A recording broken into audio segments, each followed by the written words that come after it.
Makibalita naman tayo ngayong hapon sa mga kompetisyong sasalihan ng Pilipinas sa susunod na taon. Para mas malinawan tayo dyan, nakapanayam ni teammate Ira Dalaw, ang National Training Director ng Philippine Sports Institute na si Mark Velasco. Narito ang ating sports chat.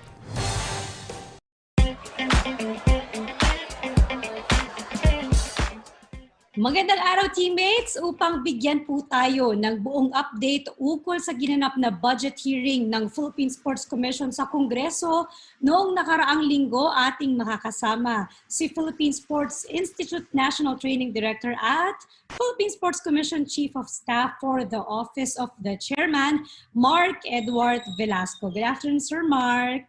Good afternoon. Good afternoon sa inyong lahat. Yes, Sir Mark, first of all, can you tell us po the details kung ano po ba ang napag-usapan in last week's budget hearing? Well, basically, we just coordinated with our, yung nagde-defend ng budget namin sa Congress and sa Senate. And a big part of our budget that we tried to appeal because only a certain amount was approved by the DBM.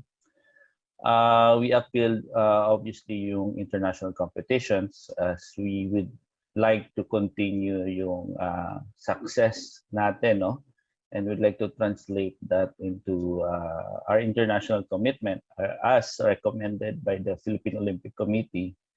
And also obviously we still want to continue with our grassroots program. A big chunk of that also would go to our online services at the moment. So yung online coaching natin, even currently we are continuing with our indigenous games, our women's program.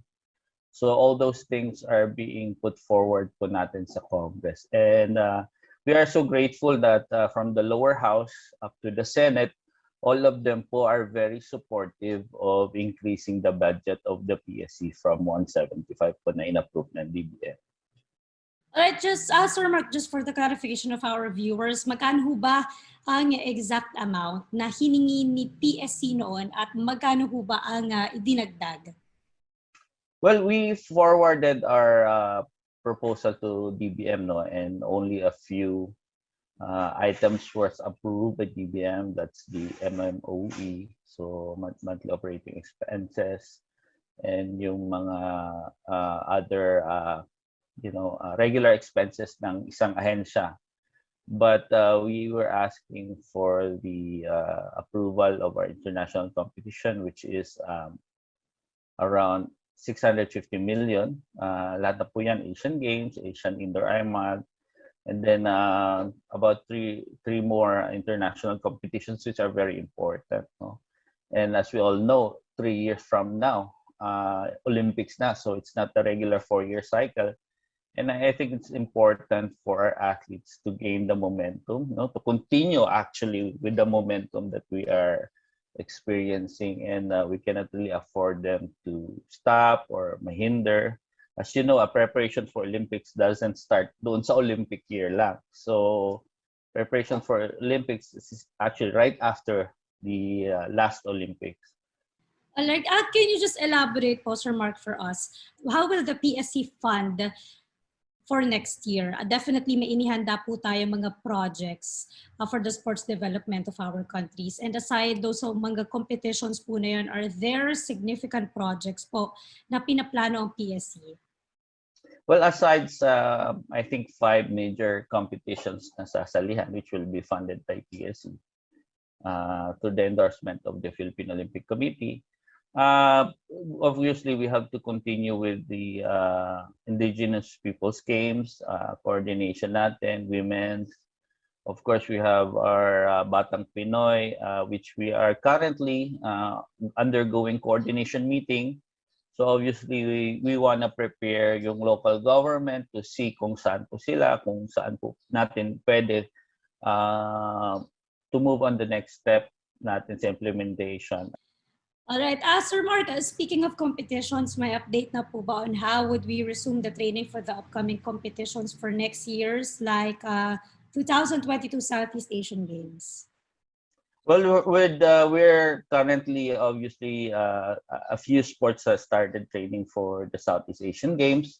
But for hosting ng Southeast Asian Games, I believe they have, I think, this month to decide on whether to host it next year. But obviously, mahirap naman na, we have to wait for them to decide on anong matutuloy o hindi.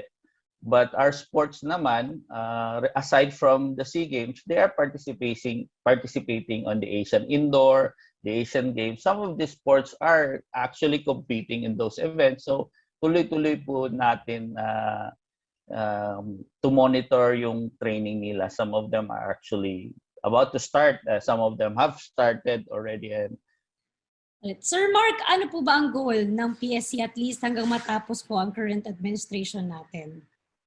At the PSC right now, we're trying to really strengthen all the programs that have big impact in both our elite sports program, which is the national team, and the grassroots sports. As much as possible, it's still up to the new board to decide, but as much as possible, kailangan po tuloy-tuloy.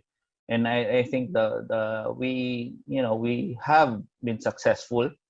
I think to the point that we produced Olympic medals. We have one of the biggest participation we have when we did our grassroots program in Batang Pinoy and Philippine National Games. Those things are success indicators of those programs, and we are preparing and we are strengthening those programs para naman sa next administration they will be able to recognize and continue it. Alright, maraming salamat Sir Mark for your time here with us in PTV Sports. We wish you well po and stay safe. Thank you, stay safe. At yan nga po mga bagong update para sa future plans at projects ng Philippine Sports Commission. Salamat po ulit kay Philippine Sports Commission Chief of Staff for the Office of the Chairman, Mark Edward Velasco. At muli ito po ang Sports Chat.